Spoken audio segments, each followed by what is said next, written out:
নরসিংদীর মাটি ও পরিবেশ কলা চাষের উপযোগী হওয়ায় দিন দিন বাড়ছে কলার বাগান। স্বাদেও মানে ভালো, তাই এখানকার কলার চাহিদা দেশ জুড়ে, যা স্থানীয় চাহিদা মিটিয়ে রপ্তানি হচ্ছে সারা দেশে। অল্প খরচে লাভ বেশি, তাই কৃষকদের মুখেও ফুটছে হাসি। কৃষি বিভাগ বলছে, কলা চাষে কৃষকদের সব ধরনের সহযোগিতা করা হচ্ছে। নরসিংদী থেকে হৃদয় খানের পাঠানো তথ্যচিত্র ডেস্ক রিপোর্ট। বিস্তীর্ণ এলাকা জুড়ে কলা বাগান রয়েছে।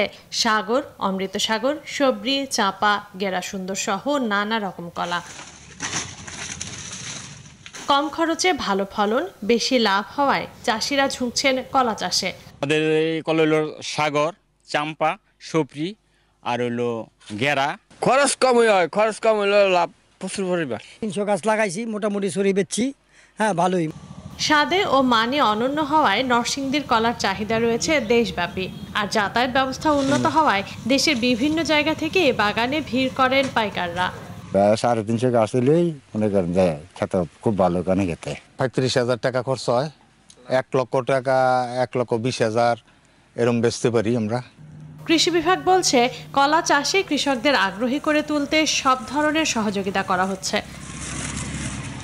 জেলাতেও যদি এই অমৃত সাগর কলা হয়, সেখানে কিন্তু এই স্বাদটা পাওয়া যায় না।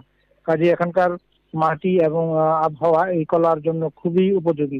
নরসিংদীর কৃষকদের জন্য আমাদের যে কৃষি সম্প্রসারণ অধিদপ্তর কৃষকদেরকে সব ধরনের সহযোগিতা এবং পরামর্শ দিয়ে যাচ্ছে। চলতি বছর জেলায় 2,315 হেক্টর জমিতে প্রায় 80,000 মেট্রিক টন কলা উৎপাদন হয়েছে। এখানকার অমৃত সাগর কলাকে জিআই পণ্য হিসেবে স্বীকৃতি দিয়েছে শিল্প মন্ত্রণালয়। Desk report, news 24।